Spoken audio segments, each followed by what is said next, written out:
ডোরবেলের শব্দ শুনে টিঙ্কু দরজা খুলতে গেল। দরজার ছোট হোল দিয়ে বাইরে তাকাতেই সে চমকে উঠল। দরজার সামনে তার ঠাকুমা আর আরেকজন বৃদ্ধা মহিলা দাঁড়িয়ে আছেন। দেখা মাত্রই সে চিৎকার করে উঠল, কাকিমা দেখো কে এসেছে। কি হয়েছে রে, এত চিৎকার করছিস কেন? কাকিমা, আপনার বিপদ এসে গেছে। এইভাবে বলছিস কেন? আপনি তো ঠাকুমাকে বিপদ বলেন, ঠাকুমার সঙ্গে আবার এক বুড়ি মহিলাও এসেছে। আরেকজন মহিলা? হ্যাঁ, দরজা খুলে দেব? না না, একদম না। লাইট বন্ধ করে দে, যেন মনে হয় বাড়িতে কেউ নেই। তারপর চুপচাপ এখান থেকে চলে যাবে। এখন তো মাত্র 15 দিন হয়েছে গ্রামে গেছে, এত তাড়াতাড়ি আবার ফিরেও এলো কেন? ওখানে কি মন লাগেনি? টিঙ্কু ঠিক সেভাবেই করলো যেমনটা দীপা বলেছিল। দরজা বন্ধ করে সবাই চুপ হয়ে বসে রইল। অনেকক্ষণ দরজা না খোলায় বাইরে দাঁড়িয়ে থাকা অঞ্জনা দেবী দরজার হোল দিয়ে ভেতরে তাকালেন, কিন্তু কাউকে দেখতে পেলেন না। তিনি ভাবতে লাগলেন, সবাই গেল কোথায়? দরজা তো ভেতর থেকেই বন্ধ। যদি সবাই বাইরে যেত তাহলে তো বাইরে থেকে তালাটা লাগানো থাকতো। ঠিক তখনই ভেতর থেকে মনোজ এসে বলল, আরে, হলঘর অন্ধকার করে রেখেছো কেন? দীপা বলল, শুনছেন, মা এসেছেন, আর সঙ্গে আরেকজন বুড়ি মহিলাও নাকি আছে। আরেকজন মহিলা? নিশ্চয়ই ঠাকুমা হবে, কিন্তু ওনাকে কেন নিয়ে এলো? উনি তো গ্রামে কাকার কাছে ছিলেন। মনোজের স্ত্রী তখন বিরক্ত হয়ে বলল, বুড়িটার একেবারে মাথা খারাপ হয়ে গেছে। নিজের থাকার কোনো ঠিকানা নেই, আবার শ্মশানে পা ঝুলিয়ে বসে থাকা নিজের শাশুড়িকেও এখানে নিয়ে এসেছে। ডোরবেল তখনও বেজেই চলেছে। শব্দ শুনে বড় ছেলে রাজীবও বেরিয়ে এলো। সে বলল, ডোরবেলটা বাজছে আর তোমরা সবাই এখানে বসে আছো, দরজাটা খুলছো না কেন? শুনতে পাচ্ছ না? ছোট ভাই মনোজ বলল, দাদা, মা গ্রাম থেকে ফিরে এসেছে, আর সঙ্গে ঠাকুমাও আছে। এখন ওদের জন্য দুটো ঘর খালি করতে হবে। রাজীব বলল, দুজন একই ঘরে থাকবে, তোর তো স্টোর রুমটা আছে, ওটাই দিয়ে দে। মনোজ বলল, স্টোর রুমটা তো খুব ছোট, তার উপর কোনো জানালাও নেই, সেখানে দুটো খাটও পাতা যাবে না। মায়ের ঘর তো তোমার ভাগে পড়েছে, তুমি সেই ঘরটাই ফিরিয়ে দাও, মা মারা গেলে আবার নিয়ে নিও। ডোরবেল তখনও বেজে চলেছে। রাজীব রেগে গিয়ে বলল, তুই কি চাস? সব খরচ আমি একাই চালাই? খুব চালাক হয়ে গেছিস নাকি? ঠিক তখনই রাজীবের স্ত্রী পূজা হলঘরে এসে বলল, কতক্ষণ ধরে ডোরবেল বাজছে, বাইরে কে? কোনো ভিখারি টিকারি নাকি? দরজা খুলছো না কেন? রাজীব বলল, যাও গেট খুলে দাও, বাইরে তোমার শাশুড়ি আর ঠাকুমা শাশুড়ি দাঁড়িয়ে আছেন। না না, আমি যাচ্ছি না, মাকে তো মাত্র 1 সপ্তাহ আগে গ্রামে পাঠানো হয়েছে, এত তাড়াতাড়ি আবার ফিরে এলেন, ওখানে মন লাগেনি নাকি? আমি তো ওনার ঘরে বান্ধবীদেরকে বসিয়েছি। শেষে পূজাই গিয়ে দরজাটা খুলল, কিন্তু দরজা খুলে সে অবাক হয়ে গেল। বাইরে দাঁড়িয়ে আছেন দীপার মা বাবা।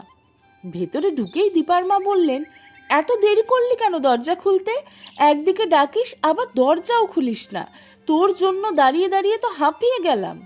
দীপা নিজের মাকে দেখে খুশি হয়ে বলল, মা, তুমি এখানে? ফোন এসেছিল তোর শরীর খারাপ, তাই আর থাকতে পারিনি, তাড়াতাড়ি চলে এলাম। আর তুই আমাকে গেটের বাইরে দাঁড় করিয়ে রাখলি, যা তাড়াতাড়ি আগে 1 গ্লাস জল নিয়ে আয়। দীপা অবাক হয়ে বলল, কিন্তু মা, আমি তো কোনো ফোন করিনি, আর আমার শরীরও তো একদম ঠিক আছে। ঠিক তখনই অঞ্জনা দেবী নিজের শাশুড়িকে লাঠির ভর দিয়ে ভেতরে নিয়ে এসে বললেন, আমরা ওনাকে ফোন করেছি, কারণ তোমরা দরজা খুলছিলে না, তাই এই উপায় করতে হলো, যাতে দরজাটা খোলো। অঞ্জনা দেবী আবার বললেন, গেট খুলতে এত দেরি হলো কেন? আমরা তো পাশের বাড়িতে চলে গিয়েছিলাম, সেখান থেকেই ফোন করেছি। পূজা বলল, খাওয়ার পর একটু চোখটা লেগে গিয়েছিল। অঞ্জনা দেবী দেখলেন 2 ছেলে বউ সবাই হলঘরেই বসে আছে, ছোট বউও ওদের সঙ্গেই দাঁড়িয়ে। পুরো ব্যাপারটা তার কেমন যেন অস্বাভাবিক ঠেকলো। প্রথমে তিনি নিজের শাশুড়িকে নিয়ে নিজের ঘরেই গেলেন, কিন্তু সেখানে গিয়ে দেখলেন বড় বউ পূজার বান্ধবীরা বসে হইচই করছে, আড্ডা দিচ্ছে। ঘরের জিনিসপত্র সব এলোমেলো হয়ে পড়ে আছে। এসব দেখে তিনি হতবাক হয়ে গেলেন। তিনি কমলা দেবীকে অন্য ঘরে বসিয়ে বড় বউয়ের কাছে গিয়ে বললেন, এগুলো কি হচ্ছে? আমার ঘরে তোমরা বান্ধবীরা মিলে কি করছো? বড় বউ বলল, আপনি তো এখন ঠাকুমাকেও নিয়ে এসেছেন, বাড়িতে এখন ঘরের অভাব।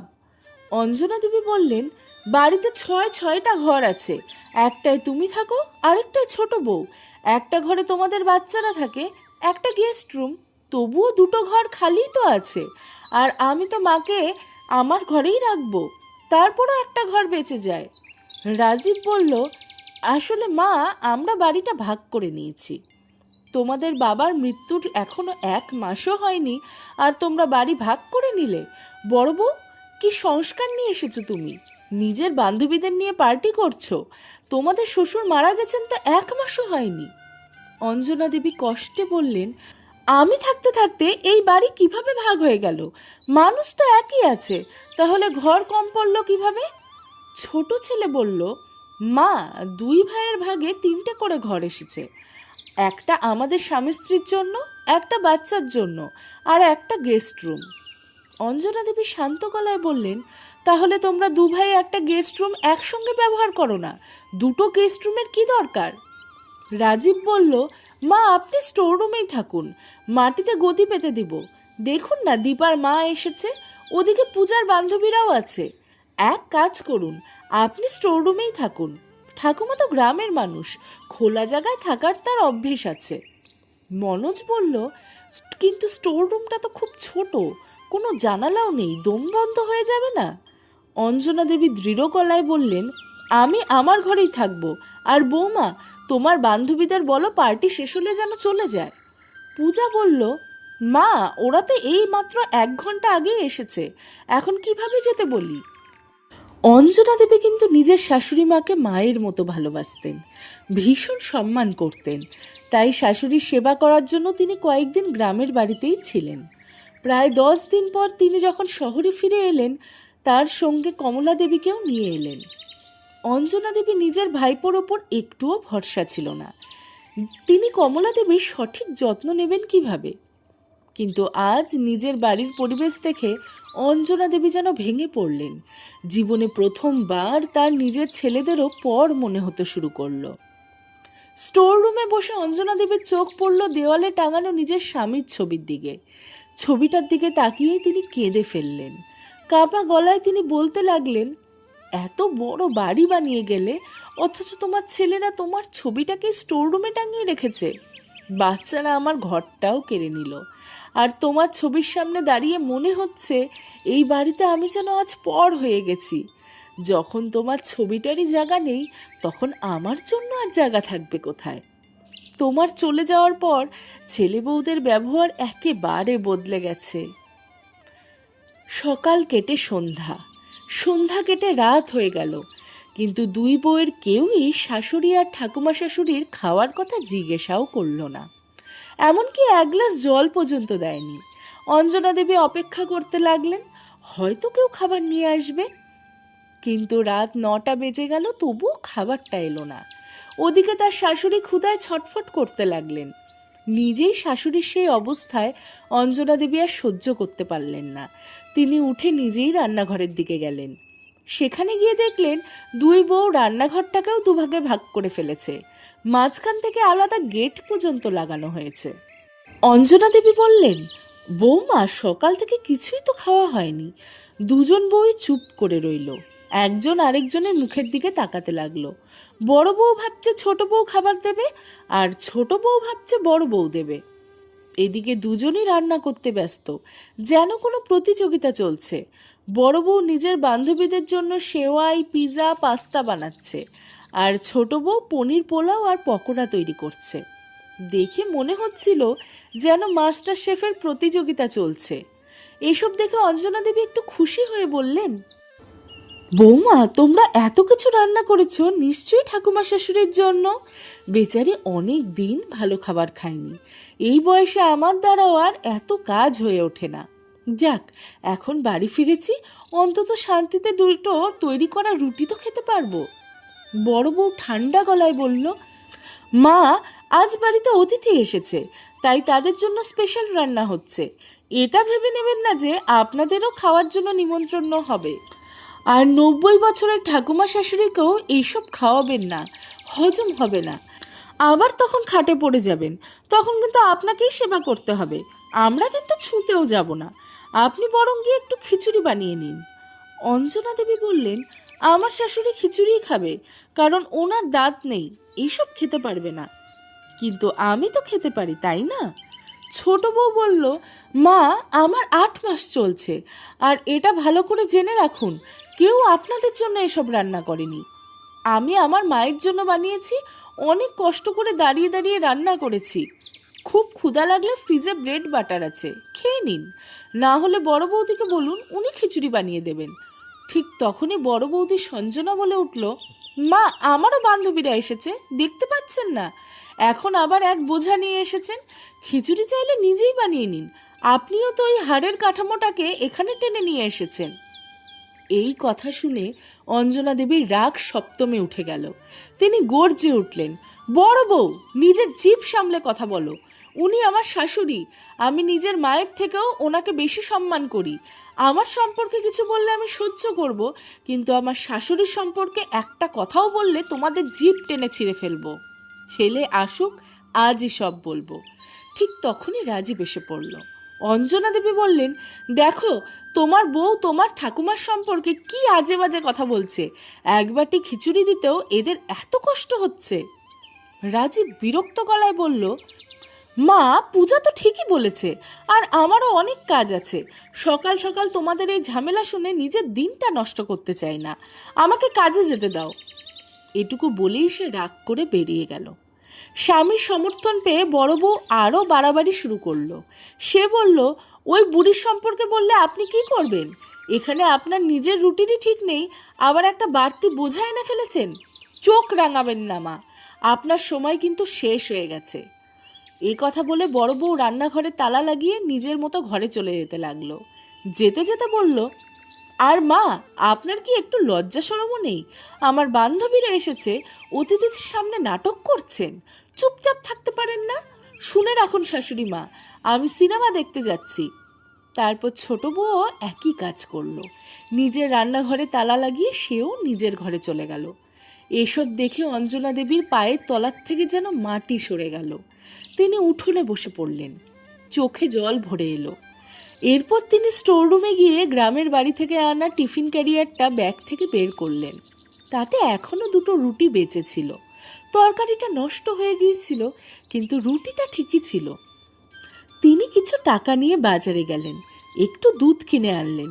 তারপর রুটিগুলো ছোট ছোট করে ছিঁড়ে চামচে করে নিজের শাশুড়িকে দুধে চুবিয়ে খাওয়াতে লাগলেন। প্রথমবার মুখে যেতেই কমলা দেবী বললেন, 2টো ছেলে আর বৌমারা হাতের বাইরে চলে গেছে। 90 বছরের কমলা দেবী জীবনভর অনেক কিছু দেখেছেন, অভিজ্ঞতা থেকেই বুঝে গিয়েছিলেন পরিস্থিতি ভালো নয়। অঞ্জনা দেবী বললেন, এমন কিছু না মা, আপনি অকারণ সন্দেহ করছেন। কমলা দেবী দীর্ঘশ্বাস ফেলে বললেন, বৌমা, যখন 1 ঘন্টা পর দরজা খুলল তখনই বুঝে গিয়েছিলাম। তারপর ঘরে ঢোকার পর 2 নাতি আমার দিকে তাকালো পর্যন্ত না, যাদের পুরো শৈশব আমার কোলেই কেটেছে। আমি ঘরে ঢুকলাম, অথচ তারা আমাকে দেখেও যেন দেখলো না। তখনই বুঝে গেলাম এখন ওরা পর হয়ে গেছে। আবার বললেন, কাল সকালে আমাকে গ্রামে নিয়ে চল, ওখানেই আমরা ভালো আছি। এই শহরের হাওয়া ভালো না। যখন সন্তান বদলে যায় তখন আমাদেরকেও নিজের পথ বদলে নেওয়া উচিত। এই কথা শুনে অঞ্জনা দেবী কেঁদে ফেললেন। তিনি ভাবতে লাগলেন, হয়তো আমার সংস্কারেই কোথাও ভুল ছিল, আমার মানুষ করাতেই কোনো অভাব থেকে গেছে। কমলা দেবী স্নেহ ভরে বললেন, তোর মানুষ করায় কোনো অভাব নেই, দোষ এই শহরের হাওয়ার। আজকাল শহরের ছেলেমেয়েরা শুধু স্বাধীনতা চায়, কিন্তু শাশুড়ির সেবা করতে চায় না। ধৈর্য ধর, ওইসব ছেলে মেয়েদের জন্য মন খারাপ করিস না। এই কথা বলে কমলা দেবী নিজের বৌমার চোখের জল মুছে দিলেন, স্নেহ ভরে মাথায় হাত বুলিয়ে দিলেন। একটু আপনজনের স্পর্শ পেতেই অঞ্জনা দেবী হাউ হাউ করে কেঁদে ফেললেন। বুকের ভেতরে জমে থাকা সব কষ্ট যেন বেরিয়ে এলো। কমলা দেবী বললেন, আমাকে 2টো রুটি খাওয়াস না, একটা তুইও খেয়ে নে। আমি তো তোর শাশুড়ি, আমার কথা শোন পাগলি। রাতে যখন ছেলেরা বাড়ি ফিরল তখন কেউ মা আর ঠাকুমার কোনো খোঁজ নিল না। নিজের নিজের ঘরে গিয়ে শুয়ে পড়ল। এটুকুও জিজ্ঞাসা করলো না মা কিছু খেয়েছে কিনা, ঠাকুমার শরীর কেমন। বড় বউ মাঝরাতে সিনেমা দেখে ফিরে সরাসরি নিজের ঘরে চলে গেল। সবাই হাসি ঠাট্টা করছে, যেন রাত নয় সকাল হয়ে গেছে। এদিকে মা নিজের বাড়িতে নিজের ঘরে নয়, স্টোর রুমে শুয়ে আছেন, আর পুরো বাড়ির ওপর ছেলে বউরা দখল করে বসে আছে। বড় বউয়ের ঘরে তখন তার বান্ধবীরা, আর ছোট বউয়ের ঘরে তার মা। পরদিন সকাল হতে না হতেই বড় বৌমা স্টোর রুমে এসে চিৎকার করে বলল, মা, ও মা উঠুন, এত দেরি পর্যন্ত ঘুমাচ্ছেন, ভোর 5টা বেজে গেছে। অঞ্জনা দেবী আধো ঘুমে বললেন, বৌমা এখন তো সবে 5টা বাজে। আচ্ছা চা এনেছো? রেখে দাও, আমি উঠে পড়ে খেয়ে নিব। আগে ঠাকুমা শাশুড়িকে তুলে দাও, জায়গা বদলানোর জন্য রাতে ঠিকমতো ওনার ঘুম হয়নি। বড় বউ ঠোঁট বেঁকিয়ে বলল, চাটা গ্রামে গিয়ে খেয়ে নেবেন, অটো দাঁড়িয়ে আছে, আপনারা দুজন গ্রামে চলে যান, জিনিসপত্র তো গোছানোই আছে তাই না? ছেলেরা আপনাদের গ্রামেই পাঠাতে চায়। ঠিক তখনই ছোট বউ সঞ্জনাও এসে বলল, ভালোই হয়েছে আমার মাকে ডেকে এনেছেন, আমিও ওনাকেই ডাকতে যাচ্ছিলাম। আমার 8 মাস চলছে, আর আপনার কোনো এখানে দরকার নেই।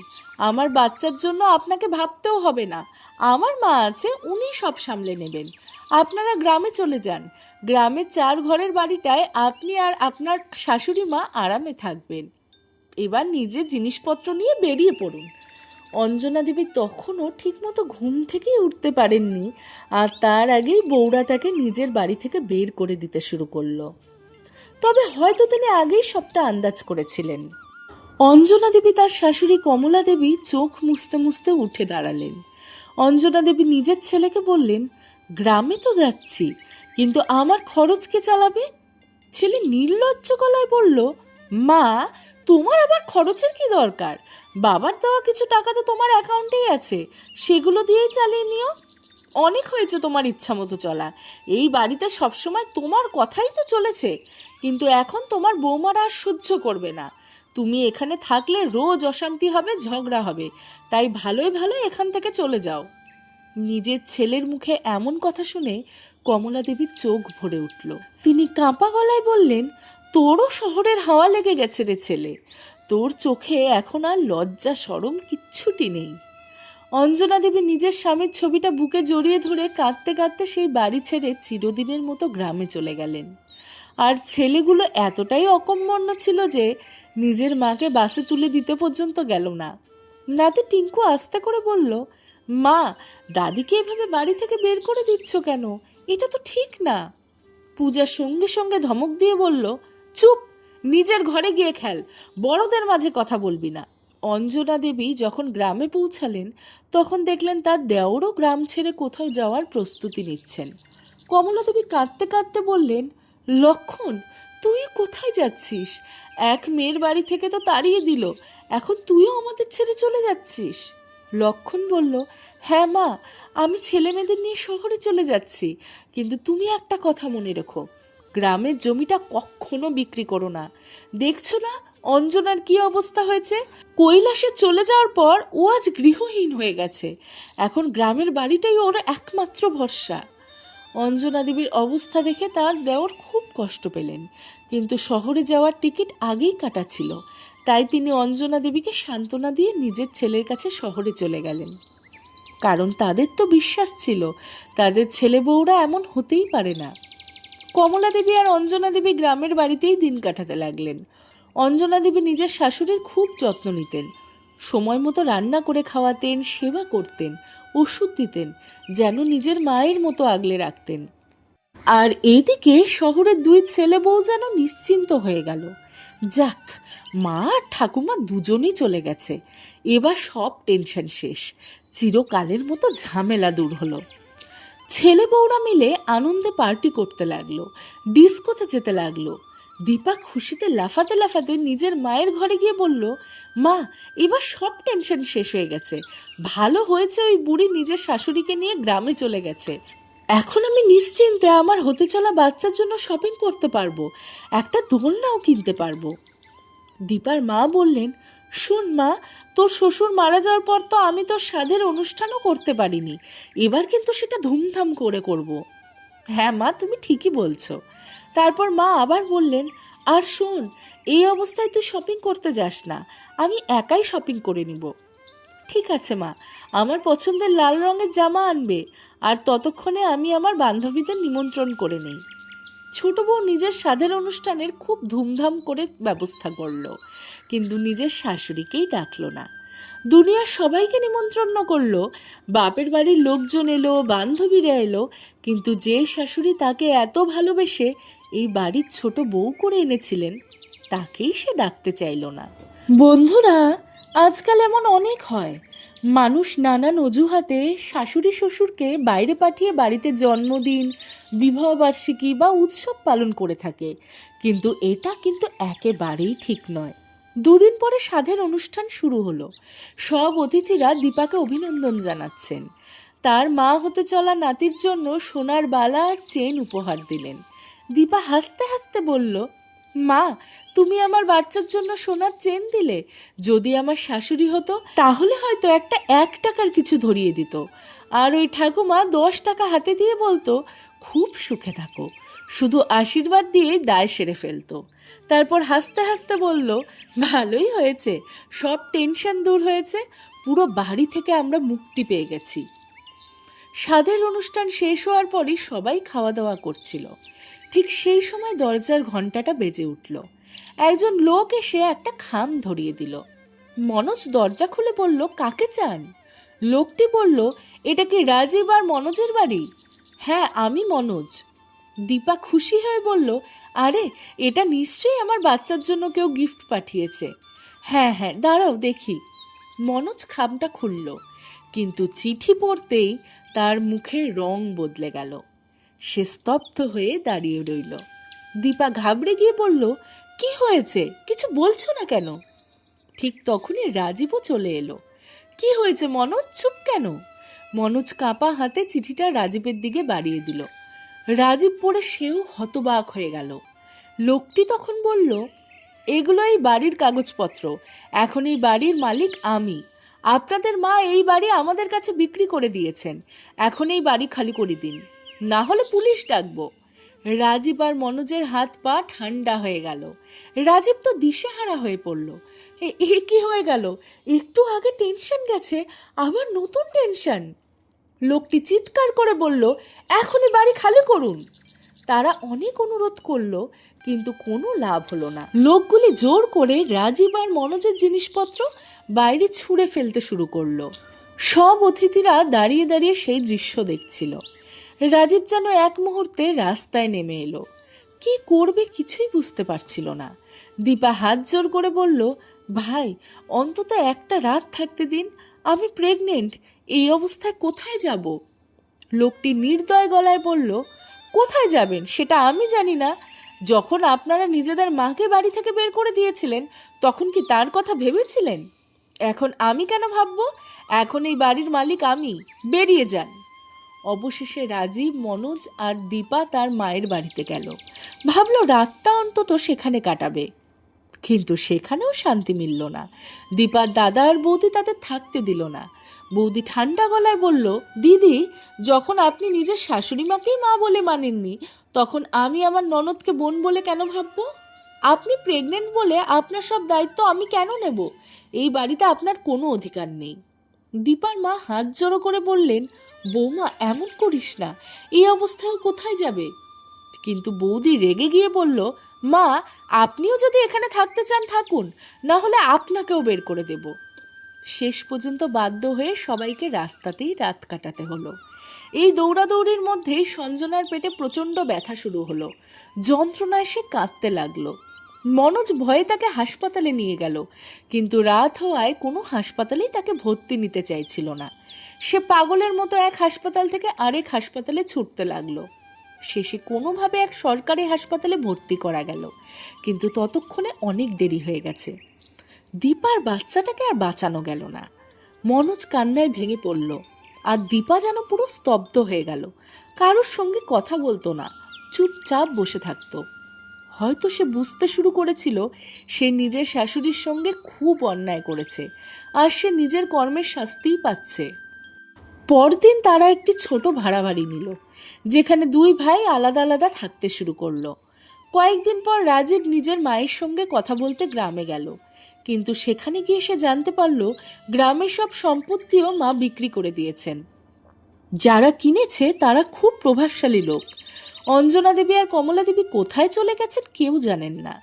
পাশেই তার কাকা থাকতেন, কিন্তু তিনিও নিজের ছেলের কাছে শহরে চলে গেছেন।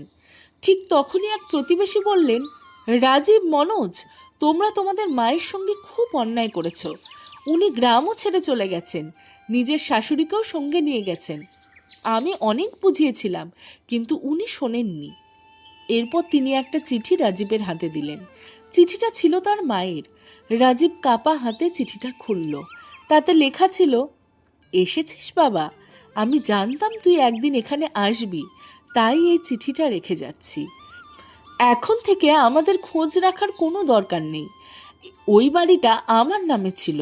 তোর বাবার যখন প্রথম হার্ট অ্যাটাক হয়েছিল তখনই উনি বুঝে গিয়েছিলেন উনি বেশি দিন বাঁচবেন না, তাই বাড়িটা আমার নামে করে দিয়েছিলেন। এই কারণেই যখন আমি তোমাদের বাড়ি ছেড়ে বেরিয়ে আসছিলাম তখন বাড়ির কাগজপত্র সঙ্গে নিয়ে এসেছিলাম, কারণ এখন আমি ওই বাড়ি তোমাদের দিতে পারি না। যখন তোমরা নিজের সন্তানরাই আমাকে পর করে দিলে তখন আমিও আজ থেকে তোমাদের পর করে দিলাম। বাড়ি বিক্রি করে আমরা কোথায় যাচ্ছি সেটা জানা তোমাদের কোনো দরকার নেই। এখন তোমরা নিজেদের ইচ্ছা মতো জীবন কাটাও। তোমাদের তো সবসময় নিজের মনের মতোই চলতে ভালো লাগে। অনেক বছর আমি তোমাদের ইচ্ছা মতো চলেছি, এবার তোমরা নিজেদের ইচ্ছা মতো বাঁচো। আমার আর কোনো কিছুতেই কোনো যায় আসে না। মায়ের চিঠি পড়ে রাজীব রাগে বলে উঠল, ঠাকুমা আমাদের পুরোপুরি শেষ করে দিল। বাড়ি বিক্রির বুদ্ধিটা নিশ্চয়ই ওনারই ছিল। মনোজ, আমরা তো একেবারে রাস্তায় নেমে গেলাম। সব কথা শুনে দুই বউও নিজেদের ভুল বুঝতে পারল, কারণ এই সব কিছুর মূল কারণ ছিল তাদের আচরণ। বন্ধুরা, অঞ্জনা দেবী আর তার শাশুড়ি কমলা দেবী অন্য এক শহরে গিয়ে ভালো একটি বৃদ্ধাশ্রমে আশ্রয় নিয়েছিলেন। এখন অঞ্জনা দেবীর জীবনের একমাত্র লক্ষ্য ছিল বৃদ্ধ মানুষদের সেবা করা। বন্ধুরা, একটা বউ চাইলে পুরো পরিবারকে ভালোবাসার সুতোয় গেঁথে একসঙ্গে ধরে রাখতে পারে, আবার চাইলে সেই পরিবারটাকে ভেঙেও দিতে পারে। সবটাই তার হাতে। আপনাদের অঞ্জনা দেবীর সিদ্ধান্ত কেমন লাগলো অবশ্যই কমেন্ট করে জানাবেন। গল্পটি ভালো লাগলে চ্যানেলটিকে লাইক, শেয়ার এবং সাবস্ক্রাইব করতে ভুলবেন না। গল্পটি শোনার জন্য আপনাদের সবাইকে হৃদয়ের গভীর থেকে ধন্যবাদ। সবাই ভালো থাকবেন।